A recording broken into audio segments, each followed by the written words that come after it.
ಕನ್ನಡ ನುಡಿಮುತ್ತುಗಳು. ಕ್ರೂರ ಜಗತ್ತಿನಲ್ಲಿ ಸಹೃದಯ ಹೊಂದಿರುವುದು ಶೌರ್ಯವೇ ಹೊರತು ದೌರ್ಬಲ್ಯವಲ್ಲ. ಜೀವನದಲ್ಲಿ ಒಳ್ಳೆಯ ಕೆಲಸ ಮಾಡಬೇಕೆಂದರೆ ಸಕಾರಾತ್ಮಕ ದೃಷ್ಟಿಕೋನವನ್ನು ಬೆಳೆಸಿಕೊಳ್ಳಬೇಕು. ಮನೆಯಲ್ಲಿ sofa set, dinner set, makeup set ಇಟ್ಟುಕೊಂಡಿದ್ದರೂ ಕೂಡ ಮನುಷ್ಯನಿಗೆ ಸರಿಯಾದ ಮೈಂಡ್ ಸೆಟ್ ಇಲ್ಲದಿದ್ದರೆ ಎಲ್ಲಿಯೂ ಸೆಟ್ ಆಗಲಾರ. ನಿಮಗೆ ಜೀವನದಲ್ಲಿ ಎಷ್ಟೇ ಸೋಲುಗಳು ಎದುರಾದರೂ ಪರವಾಗಿಲ್ಲ, ಆದರೆ ಸ್ವತಃ ನೀವೇ ಸೋಲಬಾರದು. ಹೆಜ್ಜೆ ಹೆಜ್ಜೆಯಲ್ಲೂ ಅಜ್ಞಾನವನ್ನು ಕಳೆಯುತ್ತಾ ಹೋಗುವುದೇ ಶಿಕ್ಷಣ. ನಿಮ್ಮ ದೇಹವನ್ನು ಪ್ರೀತಿಸುವುದನ್ನು ಕಲಿಯಿರಿ, ಏಕೆಂದರೆ ಅದೊಂದೇ ನೀವಿರುವ ಜಾಗ. ಸಮಾಜದಲ್ಲಿ ಉತ್ತಮ ಗೌರವ ಹೊಂದುವುದು ಹಣ ಗಳಿಸುವುದಕ್ಕಿಂತಲೂ ಶ್ರೇಷ್ಠ. ನಿಮ್ಮ ಮೆದುಳು ಬಲಿಷ್ಠ ಅಂಗ, ಅದರಲ್ಲಿ ಏನನ್ನು ತುಂಬುತ್ತೀರೋ ಅದೇ ಆಗುತ್ತೀರಿ. ಜ್ಞಾನದ ಏಕಮಾತ್ರ ಆಧಾರವೆಂದರೆ ಅನುಭವ ಮಾತ್ರ. ಕಾಲು ಜಾರುವುದರಿಂದ ಆಗುವ ಅನಾಹುತಕ್ಕಿಂತ ನಾಲಿಗೆ ಜಾರುವುದರಿಂದ ಆಗುವ ಅನಾಹುತವೇ ಹೆಚ್ಚು. ನಿಮಗೆ ಧೈರ್ಯವಿಲ್ಲದಿದ್ದರೆ ಜಗತ್ತಿನಲ್ಲಿ ನೀವು ಏನನ್ನೂ ಸಾಧಿಸಲು ಸಾಧ್ಯವಿಲ್ಲ. ಗೌರವದ ನಂತರ ಮನಸ್ಸಿನ ಮಹೋನ್ನತ ಗುಣವೆಂದರೆ ಅದು ಧೈರ್ಯ. ಪ್ರತಿ ಮುಂಜಾನೆಯೂ ನಮ್ಮ ಪಾಲಿಗೆ ಮರುಹುಟ್ಟು ಇದ್ದಂತೆ.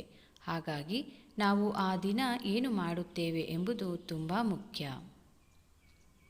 ನಮ್ಮ ಆಲೋಚನೆಗಳು ನಮ್ಮನ್ನು ರೂಪಿಸುತ್ತವೆ. ಮನಸ್ಸು ಪರಿಶುದ್ಧವಾಗಿದ್ದರೆ, ಖುಷಿಯಾಗಿದ್ದರೆ ಬೇರೆಯವರ ಸಣ್ಣತನ, ದ್ವೇಷ ಇತ್ಯಾದಿ ನಕಾರಾತ್ಮಕ ಸಂಗತಿಗಳು ನಮ್ಮ ಬಳಿ ಸುಳಿಯುವುದಿಲ್ಲ.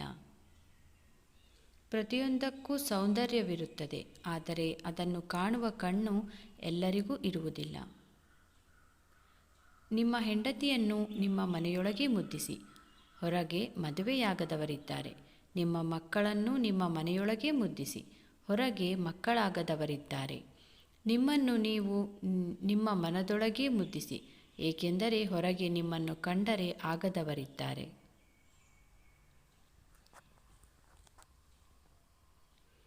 ಸಂಪೂರ್ಣ ಜಗತ್ತನ್ನು ಗೆಲ್ಲಬಹುದು ಸಂಸ್ಕಾರ ಹೊಂದಿದ್ದರೆ. ಹಾಗೆಯೇ ಗೆದ್ದ ಜಗತ್ತನ್ನು ಕಳೆದುಕೊಳ್ಳಬಹುದು ಅಹಂಕಾರ ಹೊಂದಿದ್ದರೆ. ಸ್ಪಂದನೆಗಳೇ ಇಲ್ಲದ ಜಾಗದಲ್ಲಿ ಭಾವನೆಗಳ ಸಂತೆ ನಡೆಸಿದರೆ ಬಂಡೆಗಳ ಮೇಲೆ ನೀರು ಸುರಿದಂತೆ. ನಿರಂತರವಾಗಿ ಪ್ರಕಾಶಿಸುವ ಸೂರ್ಯನನ್ನು ನೋಡಿ ಕತ್ತಲು ಸಹ ಭಯಪಡುತ್ತದೆ. ಹಾಗೆ ನಿರಂತರವಾಗಿ ಕಷ್ಟಪಡುವವರನ್ನು ನೋಡಿ ಸೋಲು ಕೂಡ ಭಯಪಡುತ್ತದೆ. ಯಾವ ರಾಜನೂ ಸದಾ ಕಾಲ ರಾಜನಾಗಿರುವುದಿಲ್ಲ. ಯಾವ ಶ್ರೀಮಂತನೂ ಕೊನೆವರೆಗೂ ಶ್ರೀಮಂತನಾಗಿರುವುದಿಲ್ಲ. ಯಾವ ಬಡವನೂ ಕೊನೆಯವರೆಗೂ ಬಡವನಾಗಿರುವುದಿಲ್ಲ. ಈ ಜಗತ್ತಿನಲ್ಲಿ ಯಾವುದೂ ಶಾಶ್ವತವಲ್ಲ. ಬದುಕಿದ್ದಾಗಲೇ ಯಾವುದೂ ನನ್ನದಲ್ಲವೆಂದು ಬದುಕಿಬಿಡು.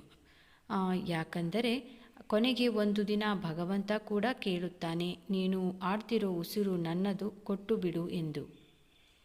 ಗುಣದಿಂದ ಗುಣಿಸಿದರೆ ಗುಣವಂತ, ಭಾವನೆಗಳಿಂದ ಭಾಗಿಸಿದರೆ ಭಾಗ್ಯವಂತ, ಹಣದಿಂದ ಕೂಡಿಸಿದರೆ ಸಿರಿವಂತ, ಇದ್ದುದರಿಂದ ಕಳೆದರೆ ಸಾಲವಂತ. ಇವರೆಲ್ಲರನ್ನು ಗುಣಿಸಿ ಭಾಗಿಸಿ ಕೂಡಿಸಿ ಕಳೆಯುವವನು ಆ ಭಗವಂತ. ಪದಗಳಲ್ಲಾಗಲಿ ಅಥವಾ ಸಂಬಂಧಗಳಲ್ಲಾಗಲಿ ಅಂತರ ಮತ್ತು ಒತ್ತುಗಳು ಇರಲೇಬೇಕು. ಇಲ್ಲದಿದ್ದರೆ ಅನರ್ಥ ಸೃಷ್ಟಿಸುವುದಲ್ಲಿ ಅನುಮಾನವೇ ಇಲ್ಲ. ಉದಾಹರಣೆ, ನನಗಿಂತ ನೀ ಚೆನ್ನಾಗಿರು, ನನಗಿಂತ ನೀ ಚೆನ್ನಾಗಿರು. 1,00,000ಕ್ಕೆ 1 ರೂಪಾಯಿ ಕಡಿಮೆ ಆದರೂ ಅದು ಲಕ್ಷ ಎನಿಸಿಕೊಳ್ಳುವುದಿಲ್ಲ. ಹಾಗೆಯೇ ನಾವು ಎಷ್ಟೇ ಸಂಪಾದಿಸಿದರೂ ಸಂಬಂಧದಲ್ಲಿ ಪ್ರೀತಿ, ದೇವರಲ್ಲಿ ಭಕ್ತಿ ಇಲ್ಲದಿದ್ದರೆ ಆ ಬದುಕು ಪೂರ್ಣ ಎನಿಸಿಕೊಳ್ಳುವುದಿಲ್ಲ. ನಾವು ಯಾರನ್ನೇ ಆಗಲಿ ಕೊಂಚವೂ ಸಂದೇಹವಿಲ್ಲದೆ ನಂಬಿದರೆ ಈ 2 ಫಲಿತಾಂಶಗಳು ಸಿಗುತ್ತವೆ.